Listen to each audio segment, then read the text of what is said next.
Today on Marketing Mavericks, we talk to co-founder and CMO of 24Me, Liat Mordechay, about how to go from startup to top iTunes app in just a few months, and how do you keep up the work-life balance? That and more coming up next. Netcasts you love. From people you trust. This is Twit. Bandwidth for Marketing Mavericks is provided by Cashfly at CACHEFLY.com. This episode of Marketing Mavericks is brought to you by Squarespace. Squarespace is the easiest way to create beautiful website, blog, or online store for you and your ideas. Go to squarespace.com and enter the code MM at checkout to get 10% off. And by Shutterstock.com. With over 52 million high-quality stock photos, illustrations, vectors, and video clips, Shutterstock helps you take your creative projects to the next level. For 20% off image subscription packages on your new account, go to Shutterstock.com and use the offer code MM415.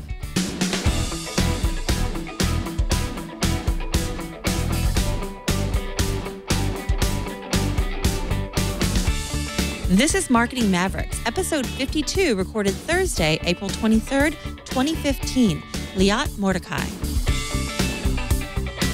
Welcome to Marketing Mavericks, where we talk about everything at the intersection of marketing and technology.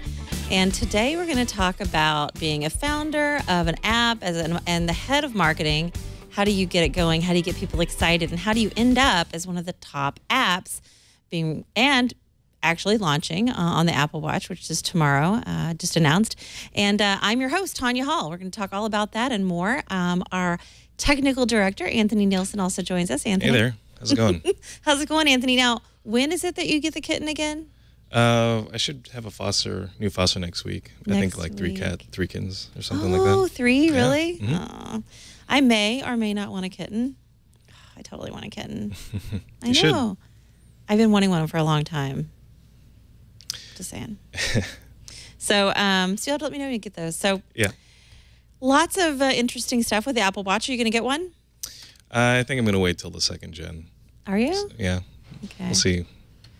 Well, tomorrow they are available in luxury stores, and our guest today is the founder of an app who has been out for about a year. In fact, their app was featured on one of our previous shows when it launched with Sarah Lane in Social Hour.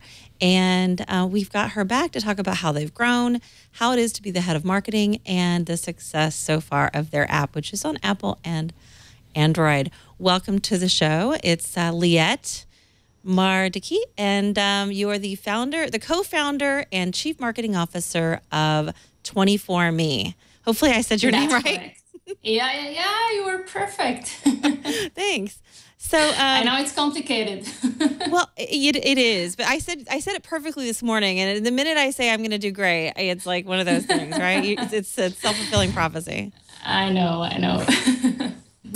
So I think we all have wanted to have that extra hour back in our day. We've all got a zillion things going on, whether you're, managing kids, maybe you're managing a business, maybe you travel a lot. There's so many different things. There's so many different apps that we have to manage our life, and what you're doing is actually really helpful to just about anybody. I don't care if you're a business professional or a mom or like yourself, both as an entrepreneur. So it's a really useful app. Tell us really quickly just what is 24Me? Right. Yeah. So as you mentioned, like time is a very scarce and very precious asset for all of us. We all trying to save as much time as we can so we can really put it in the things that we love to do.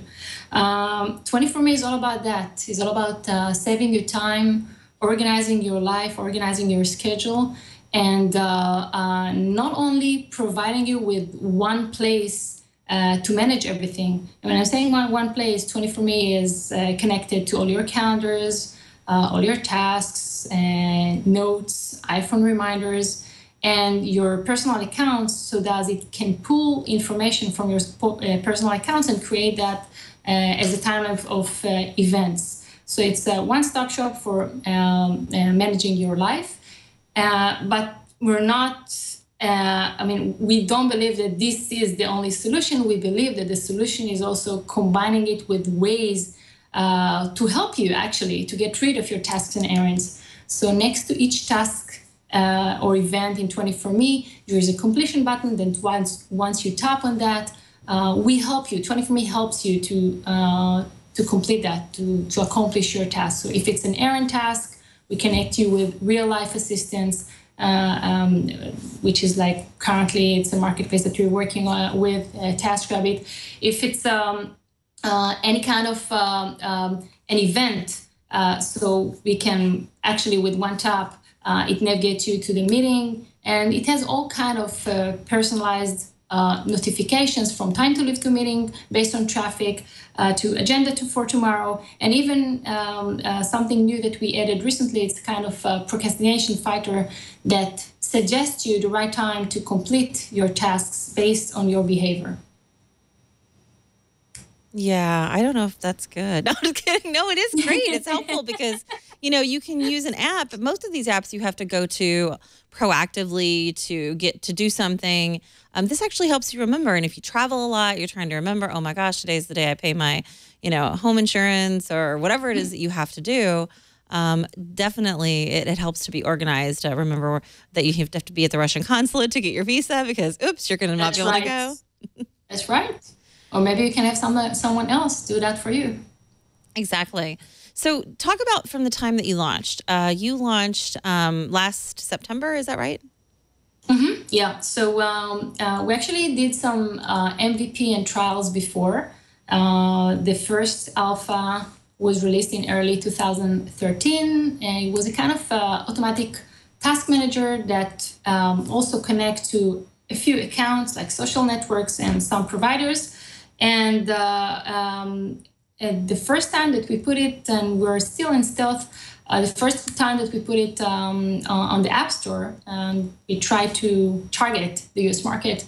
It got featured worldwide by Apple, and also was for maybe 6 months or so one of the 10 essential productivity apps in the US App Store. So we kind of went out of stealth. And we were featured worldwide. The beta was the unified calendar with the task manager, which was more approaching to where we wanted to be with the complete solution, the holistic solution of time management. And the release was in September when I actually joined the social hour with Amber and Sarah, and we spoke about that. And that was a complete solution of 24Me, the time management app that connects to all those resources of information and presents you with a very organized way of what happens with your schedule. I mean, with your tasks, with your meetings, with your events, with your notes, and everything that has a time appears on your calendar. And how many downloads do you have today? How many customers do you have from the time of launch? So we're approaching 1 million users already. Congratulations. And yeah, thank you so much. And so far we also launched, as you mentioned, the Android version. So we are also serving users that are using Android. From the standpoint of usage and who's using your app, do you have any data on, you know, the type of person that tends to be interested in your app or their country of origin? I mean, where is your popularity? So the popularity of 24Me is mostly in the US market, although we're seeing some interesting data from users coming from European countries, mostly Russia, Turkey. But the dominating market is definitely people coming from America. And that's what we see the most. As for the profile of the users, it really scatters. But mostly we see users in the ages of 25 to 32, and it's equal, men and women. This is a free app, so it doesn't cost anything to download, which is great. That's right. I love free apps. But there is you have to be able to monetize. How do you monetize 24Me? So we currently don't monetize, and it's a free app. And in the future, there will be some monetizations model that we're going to put in 24Me. It's mostly, we're not going to charge the users about it. It's mostly for the businesses that we're working with. So will be around transactions that will be done through 24Me. So you're going to use it on like a percentage of transactions, maybe, I don't know, with the hotels, I'm assuming, or other types of retailers and vendors. Mm-hmm. Do you have investors right now to support your time? Do you have? Yes. Okay. How does that work? Yeah, we do. So in regards to the investment, or in regards to how is it working in the first stages of a startup company? Yeah. So talk about when you decided to. Let's just take a step even further back to, let's just go way back with you, Liat. And talk about, I was noticing one of the things on your resume, for example, was that you although you're in Israel, you actually went to school in St. Louis, which is, I'm from St. Louis. So I said, St. Louis. Yeah, I know. I lived in St. Louis nice. For about 10 years of my life. Yeah. And interesting city. I actually really like St. Louis. I think St. Louis gets a bad rap. It's very culture, right? Yeah, that's right. That's right. Although I spent there only 2 years, and in those 2 years, I was super busy. I was the first mom of 2 babies and an MBA student, and I worked for another startup. So it was like really a very intensive 2 years in St. Louis. So I didn't manage to enjoy the city that much. But it was a very, it was a nice experience, and I really like the people there, and I still have friends from St. Louis. So it was nice, very, very nice. Now you have 3 children. You've also, in the meantime, you talked about before this startup, you actually had another product that you launched. What was that? So after I graduated my MBA in St. Louis, we moved to Stamford, Connecticut, and Gilad, my husband, which is my partner today, he joined a startup company. And during that time, I started my first venture. The first startup was as a young mom for 2 babies. I was traveling a lot to Israel and to other countries, and always with one hand holding a baby and the other one is trying to do, baby bottle or something like that. So I invented the baby bottle that has 2 separate compartments, one for the powder and one for the water, because once you mix the water and the powder, you can only serve it for 45 minutes. So I made that, so, you can have just one button. Once you push on that button, the powder goes to the water, you can mix it, and that's it. You serve the baby. So there's no hassles, opening it and trying to pour the right measurements of water and powder when you're too busy or don't have a spare hand for you. So I did that. I had some patents on that. I managed to have a senior CEO of a baby bottle company join my team. But eventually, after we had a prototype and we had some connections, I decided that I didn't want to move forward and fight over shelves in Walmart and Target. And I really truly believe probably that my ego was to go back to startups, which I did for the last 15 years or so. Why did you decide to partner with your husband and start 24Me? What was the impetus? What was the moment where you were like, this is what we should do? What happened? So, it's kind of a long, short story for us. First of all, I really want to cooperate with Gilad for quite some time. We are both computer scientists, and we graduated a BA in computer science, and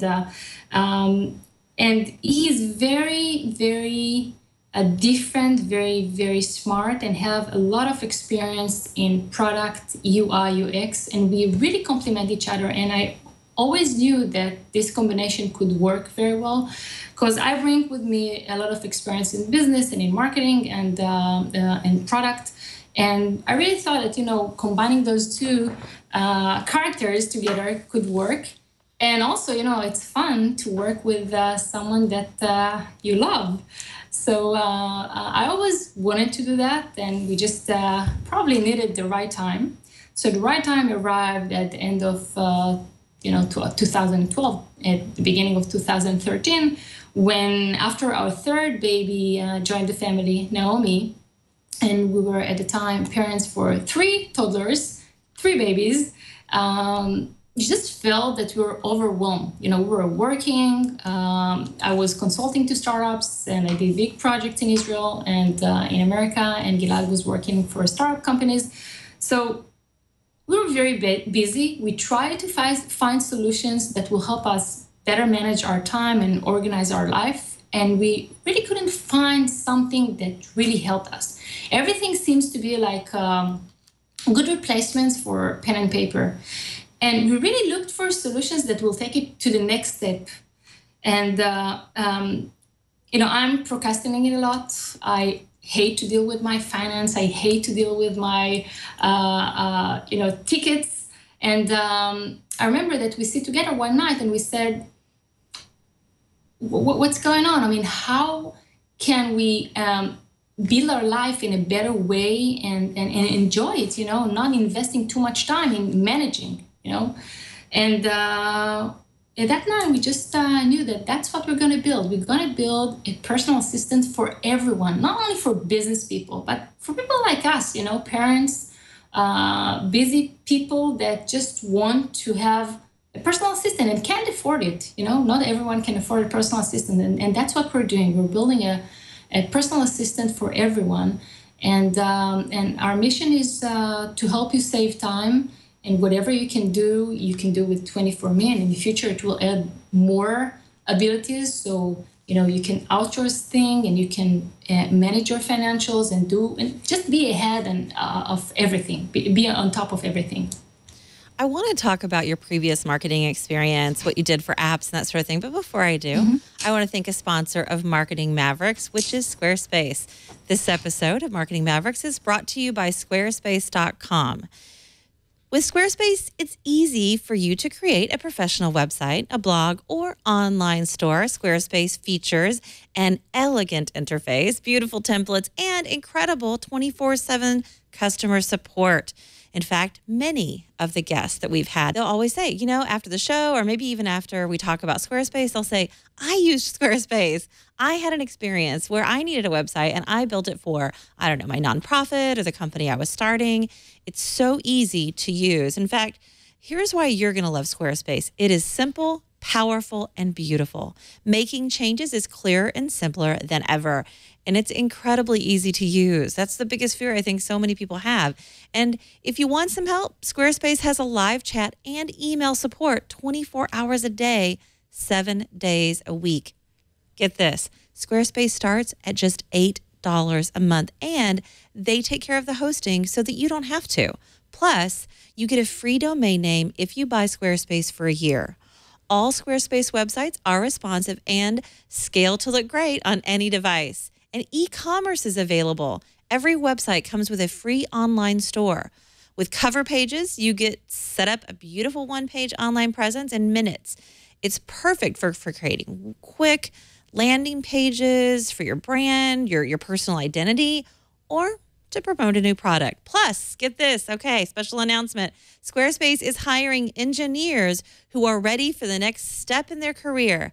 That's why they created NY Commit, an initiative that will select up to 10 engineers from all over America to experience the history, vibrance, and diversity of New York City. So apply today, and if you interview by April the 30th, you and your spouse or partner will get to spend a complimentary weekend in New York City.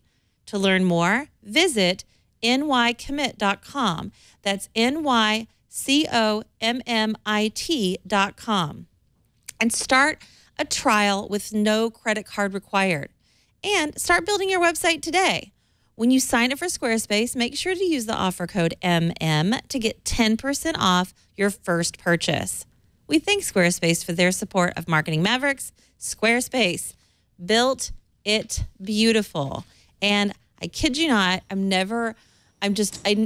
always like, wow, you use Squarespace? It's just a really, really common way. And everybody needs some sort of outlet. I don't know, even if you're a stay-at-home mom, maybe you want to put all your recipes all together looking great for your kids. My sister's got 5, and they're constantly asking her, hey, Mom, how did you make this? Well, use Squarespace, set it up, and you still want your kids to call, but at least they have a resource for you. And our guest today, which is Liat Mordechay, who is the Chief Marketing Officer, but also the co-founder of 24Me. We're talking about 24Me, your career, what the app does, what it is that you guys are doing, and something that I want to get to next is this idea of as a chief marketing officer and head of marketing for something that it's become quite successful. You guys are doing a great job with this.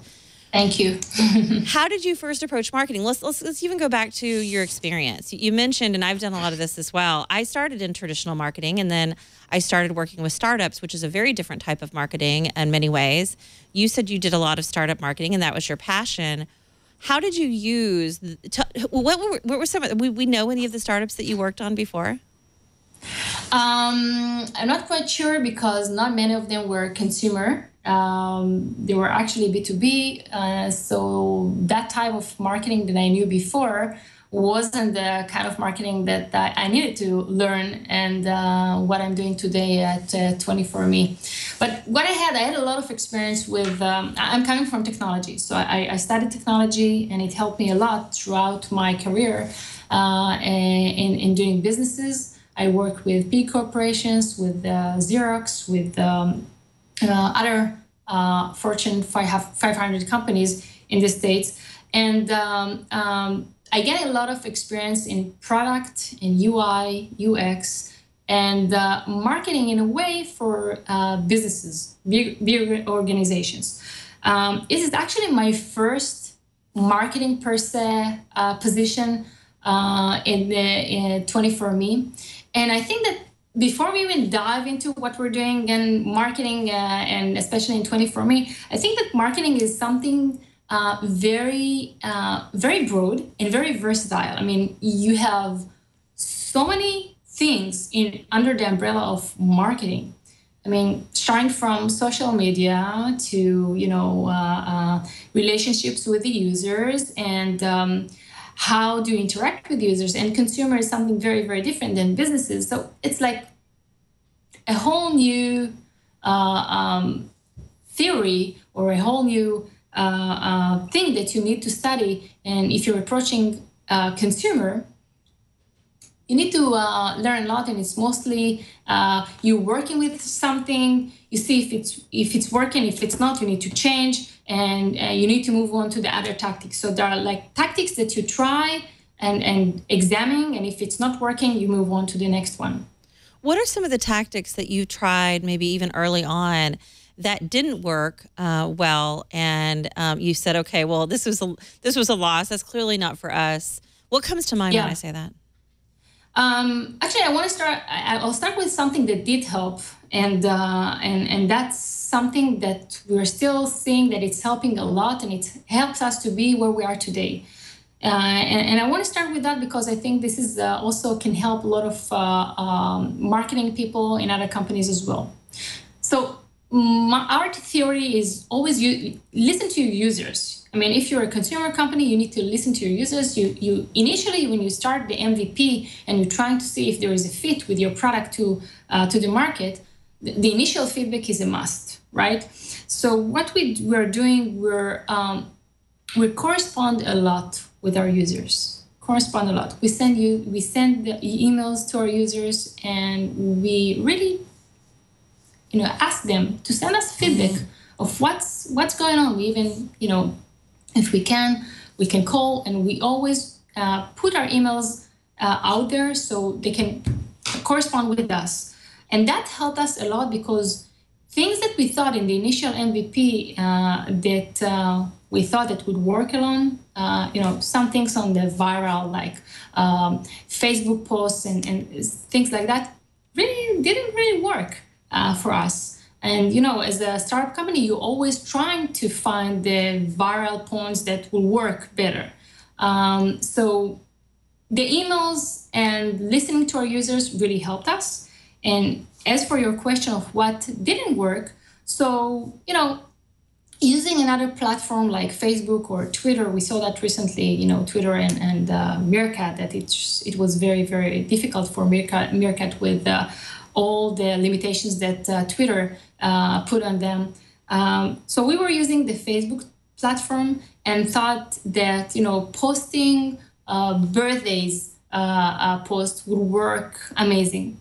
It didn't that much. So, you see that it's not working, you're working with analytics, and you move on to other features that work much better. But I think mainly in marketing is tightly related to the product itself. And you always need to change the product, enhance the UI, UX. What worked for you a few months ago could be not relevant, a few months later. So always improve your UI and UX and listen to the users.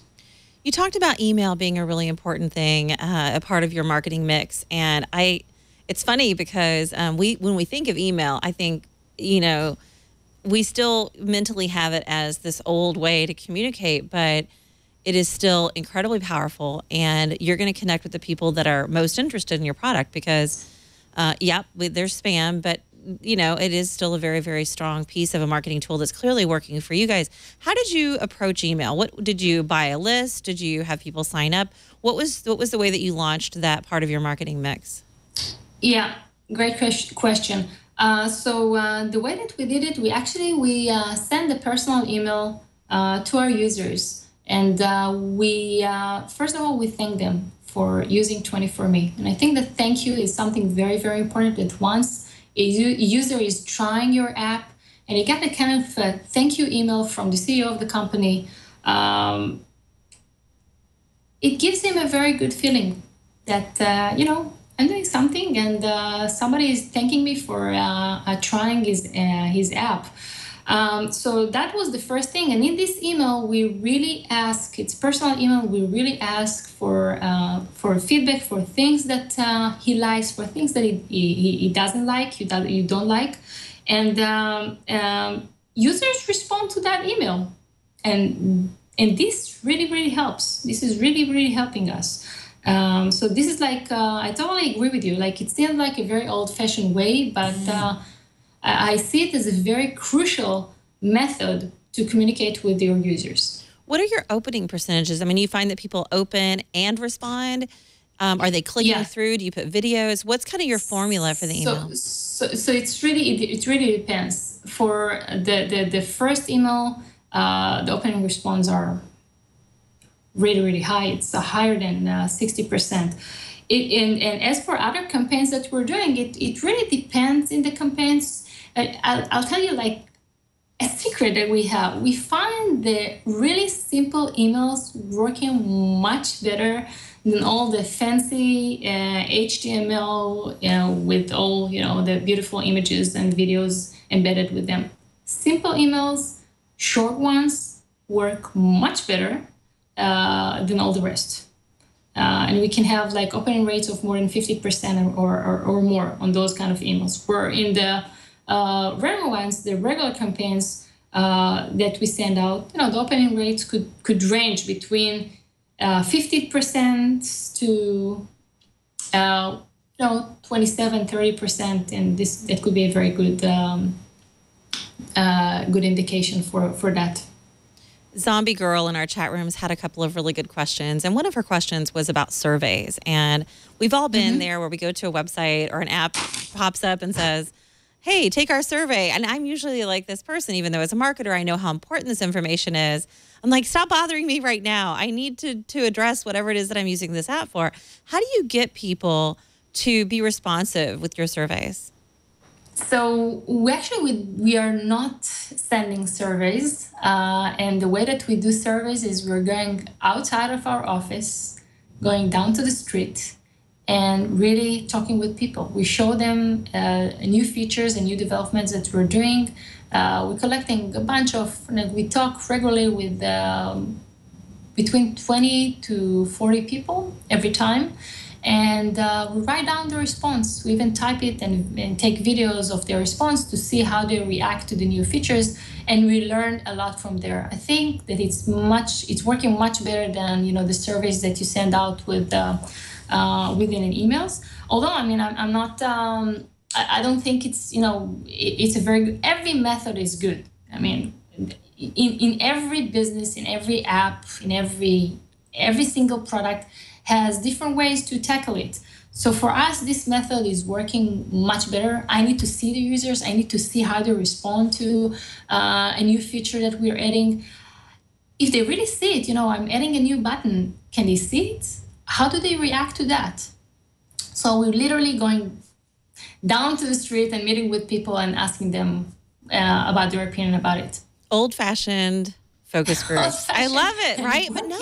Working. It's working. It's always worked well because you use these, you get these focus groups together, or to your point, you kind of get up on the street and you watch the reactions of the people that are in your focus group or your focus group of 1, whether it's a focus group of 10. And as a marketer, we do that all the time because we want to see how they're reacting to the website. How do they react to the features of this? How do they even react to the advertising that we put together? Do they like it? Are they actually going to buy? What are their reactions? I think that's a really brilliant approach. Something else that Zombie Girl asked in the chat room, because you're still very early, I would imagine that this would be in the beginning phases, but as more apps become available that maybe compete with what you're offering, have you put some sort of loyalty program or retention program together to entice users to continue to use your app and not delete it or stop using it? Excellent question. Excellent question, especially for consumer apps, which we all know that retention is something much, much harder these days than the number of downloads. And I think there was a report that was published a few months ago that is showing that retention number for apps is going dramatically down with every few months. So for every new product launching, I think that it starts and ends with the product offering. So if your product is really solving a huge problem, is it really solving a pain and has a very intuitive and simple UI, that could work. If not, so that could be a question, that could be a problem. So the way that we're doing it and we're measuring them, we're really hard on data. We're measuring the retention. We managed to grow retention number. Actually, you can say we doubled the numbers from our first release, and we kind of have very high retention rates of users. And it's mostly because once a user logged into 24Me, we know exactly what are the things he's doing that will get him back to 24Me the next day. And there are lots of other personalized notifications in 24Me that the user finds very, very helpful for him.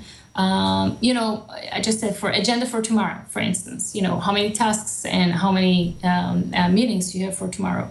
Other personalized notifications, and those really engage the users to go back and use 24Me. You always need to be very, very careful with that, of what type of notifications you put out there, and also to enable the user to have the ability to turn things off if he's not interested in that as well. So this is something that we're doing. It's a very, very good question because this is mainly our focus as a young company. You always need to know that you need to work on engagement much stronger, put lots of efforts on that, other than bringing new users. You need to work on both, but retention is, I think, for us, is very, very important. I would agree. I think, especially because, let's face it, once they download the app, they start using it. If they decide to delete your app, then they're a lot less likely to go back and try the app again. So you really have one chance to continue to entice them. For those that have deleted your app, have you sent out any sort of survey to them, or have you tried to reach out to them or determine what it is that what was the reason behind them stopping your product? Maybe focus on that as far as an enhancement. Actually, we didn't do that, and we were focusing on, if it didn't work with those, I don't want to fight over. We do see that some users that downloaded the app without us approaching them, if they are still registered to our emails and they see, new versions and how the product improved over the time, and we see that, we see them, coming and installing the app again and using it again. So this is also a kind of a tactic to keep them in the loop.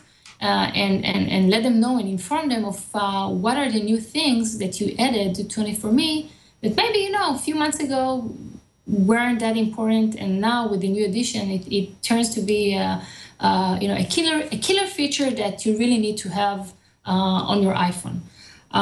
So that's what we're doing. But, we're not kind of doing any surveys and campaigns for users who deleted the app and ask them or convince them of doing a second chance. As a young company, we really need to focus on things that are working, things that are not working, to change them very, very fast. And for consumer, since and you mentioned that earlier, you have really one chance. So once you open the app, it needs to load the data really, really quick. And you need to present the user the value that you have in your app immediately. So if users doesn't see that, it's kind of, as you mentioned, you have just one chance. So they will delete it and won't use it anymore. And it's very hard to change that perception. So I would rather to focus on bringing new users than, trying to fight over the users that tried to download 24Me before and decided to delete that.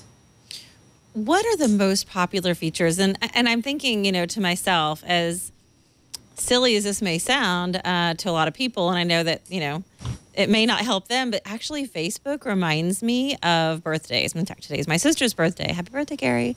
Yay. But Facebook helps me remember birthdays. I may remember it for a week before. I may even remember it the day after on my own.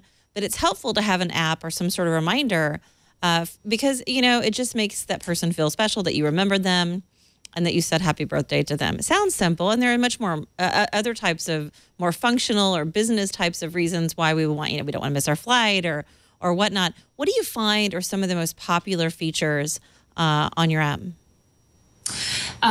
So I think the offering itself, which is a suite of, your calendar and your to-do lists and your notes, all fully synced in one app, is kind of the offering that users like the most. But if we drill down to, the specific features in 24Me that people love and use the most, this is like it's time to leave for a meeting based on traffic. People, today hate to be late or hate to be early. And this notification really gives you the right time that you need to leave and be in your destination point on time. And for me, I know that once, I'm not packing up my bag and going to my car, I know that I'm going to be late once I get that beep from 24Me. So this is one of the best features that in 24Me that users really like. Agenda, heads up for tomorrow, what you have on your plans, get ready for that. And even the weather notification, if it's going to rain tomorrow and you need to take your umbrella with you, people really, really like that. But it's a really different offering than other apps out there. Because what we're providing is kind of a multi-purpose app built around the idea of being all-in-one personal assistant for everyone. So it's the predictive calendar, which gives you navigation, and the task managers that can pull information from your accounts, from your social networks. You mentioned earlier birthdays. So 24Me pulls that information from your Facebook, actually, and it reminds you that tomorrow your sister is celebrating her birthday, and it appears right in your calendar with a button that you can greet her right off your calendar. It reminds you about a bill that you need to pay, so you can pay that bill from your calendar. So whole bunch of features that create 24me kind of unique for users. Users hate to install 4 different apps for one purpose, right? So they kind of get one simple dashboard that provides them with all the information that they need to know. And on top, 24me works around their data to provide them with anticipatory information and notification that helps them be on top of things. How do the partnerships work? I mean, I've done this a lot for other startups, and it's critical that you determine early on who. First off, what is your monetization model going to be like, and how do you leverage the right partnership relationships? Whether it's products that are out there, or maybe in your case, the industries that you're working with, whether it's travel, hotels, whatnot. How do you approach the partnership relationships that you want to have? Yeah, it's something very, very important.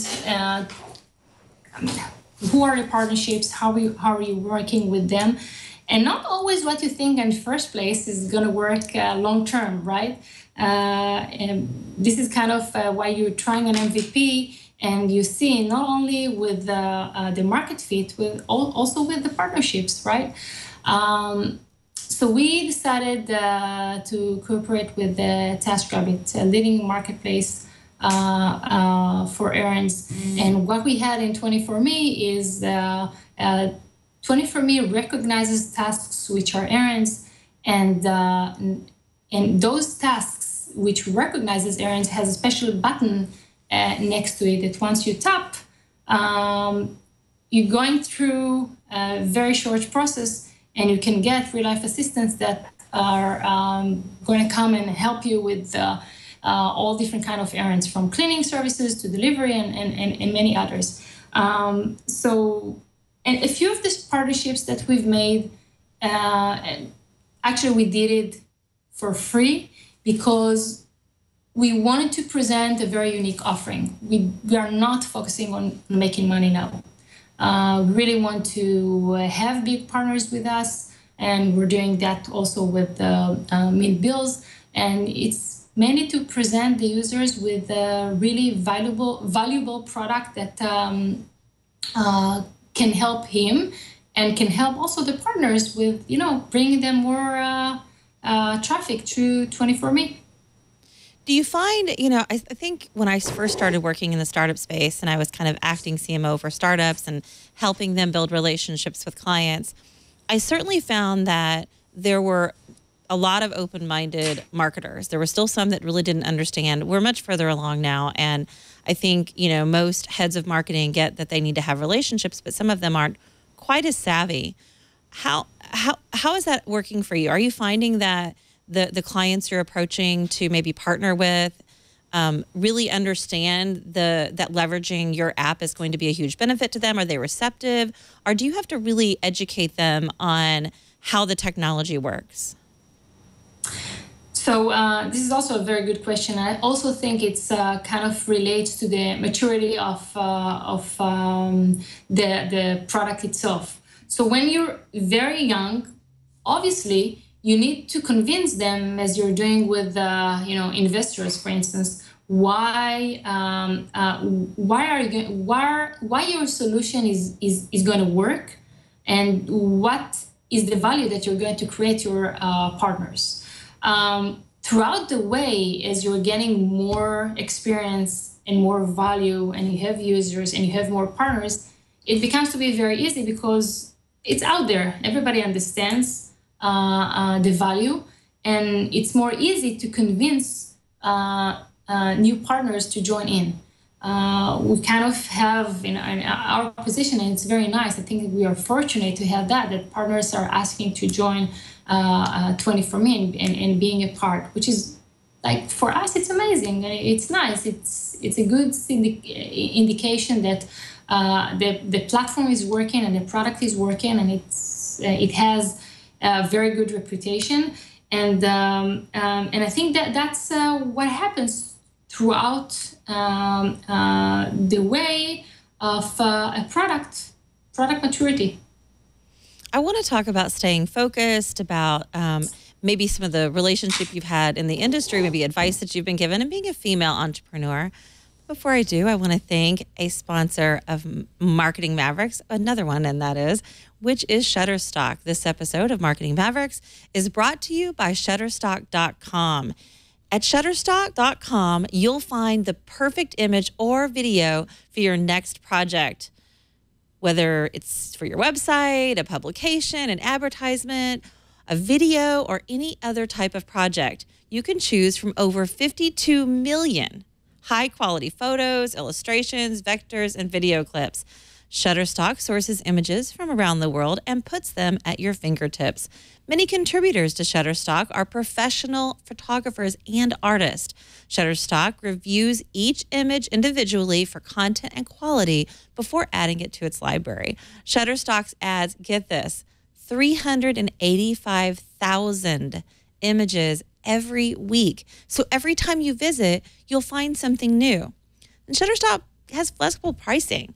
You can choose individual image packs or monthly subscriptions for the best deal. In fact, you can download 25 images a day with a standard subscription. And you can download any image in any size and pay only one price. Shutterstock gives you images you need to bring your creative projects to the next level, and they make it easy. Shutterstock has sophisticated search tools. You can search and drill down by subject, color, palette, file type, gender, emotion, and then more. Shareable lightboxes save images to your Lightbox gallery, then access them anytime and share them with your entire team, which is super helpful if you have a team that's trying to build presentations. Maybe you want to get your startup launched. It's a great feature. An award-winning iPad app. Yep, that's right. Search on the go and use it to display images during your presentations. In fact, again, you want to have a professional presentation. You don't want to just have really lousy images. Use something really professional so that your client realizes that you're serious about what you're going to do. In fact, Shutterstock is a global market space. Another thing, they have multilingual customer service in more than a dozen international countries and full-time customer support throughout the week. The images that you can get on Shutterstock cover such a variety. So it really, and with so many image resources every day that you can choose from, you're always going to have something fresh for your portfolio, fresh for your website, or fresh for your presentation. And again, you can share those images with your team. So you don't have to worry that they're going to download something they're going to Google something and download it and use something that's going to represent your product or your brand inappropriately. You can try Shutterstock today by signing up for a free account. No credit card needed at all. Just start an account and begin using Shutterstock to help imagine what your next project could be like and save favorite images to a Lightbox to review later. Once you decide to purchase, use offer code MM415 and new accounts will receive 20% off image subscription packages on new accounts. Wow. That's Shutterstock.com. And for 20% off image subscription packages on new accounts, use offer code MM415. We thank Shutterstock for their support of Marketing Mavericks. Again, professional look, professional presentations. It's the way to go. Been in marketing a long time, and if you don't have something professional, your clients are going to have the wrong impression of how serious you are about what you're doing. Our guest today is Liat Mordechay, and she is in Israel, staying up late to talk to us, although not late to you. As you pointed out, you put in a zillion hours. And I also enjoy.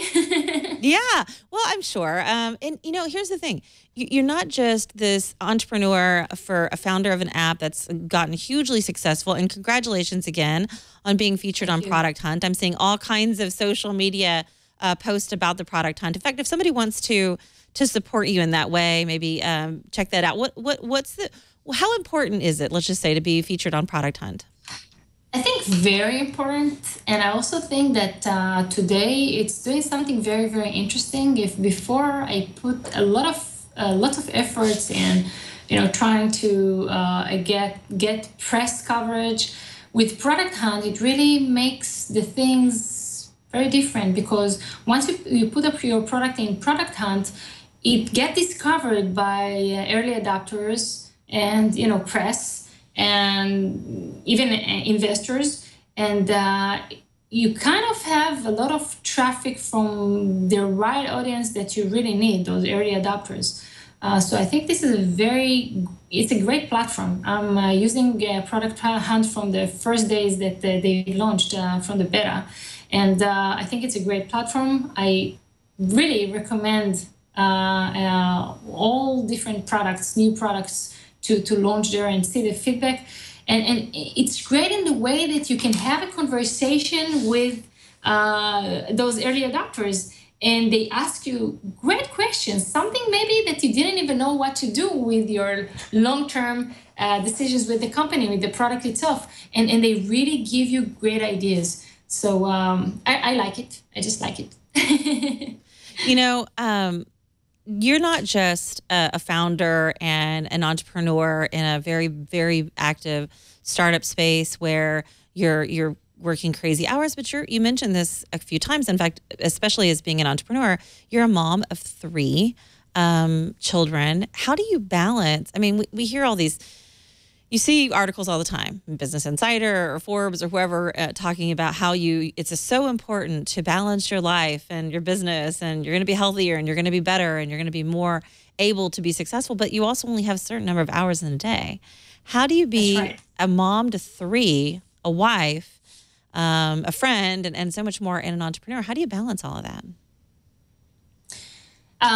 Very complicated question, and lots of things that we can say about that.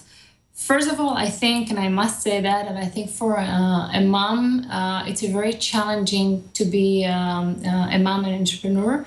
And I think that I mentioned that to you earlier when we spoke about it before. There are some days that I can be I can be stuck, and as a mom, I'm not doing a very good job as a mom. Those are the days which I'm the best employee of 24Me. And there are days which, when I'm a bit more with the kids, and, I can't pay much attention to all the things that I want to do in 24Me. It's a kind of, you can't win it all, and there is a price that you're paying. And mostly the price is your spare time. It's on the expense of your spare time. So I don't have much time to do most of the things that I want to do. But I'm happy and content with what I have. How is it like? So you kind of need to have a very good schedule and a very good discipline. In the days that I'm picking my kids, by the way, I'm surrounded with a lot of help and support from family and from people helping me, being paid. And this is how it works. You need to get as much as help and support in order to achieve your goals. And as being an entrepreneur, you need to be here, you need to lead the team, and you must get help. So in days that I'm with my kids, I arrange my schedule in a way that I'm leaving the office early considered to be 4 p.m., and picking the kids and spending the time with them with a very comfy afternoon. And if I have the time to get one-on-one with them, with one of them, that's the best. And then after I put them to sleep, at 8:30, 9, the day starts again. Actually, the day starts again every day after 9 p.m. So this is the way to go. It's not easy. I always say that when I meet with other female entrepreneurs, it's not easy. You need to be prepared for that. And again, surround yourself with as much as help and support that you can. Do you think that you've had any different types of challenges than your male counterparts as a female entrepreneur in the startup space and marketer? The challenges are mostly challenges that I feel of,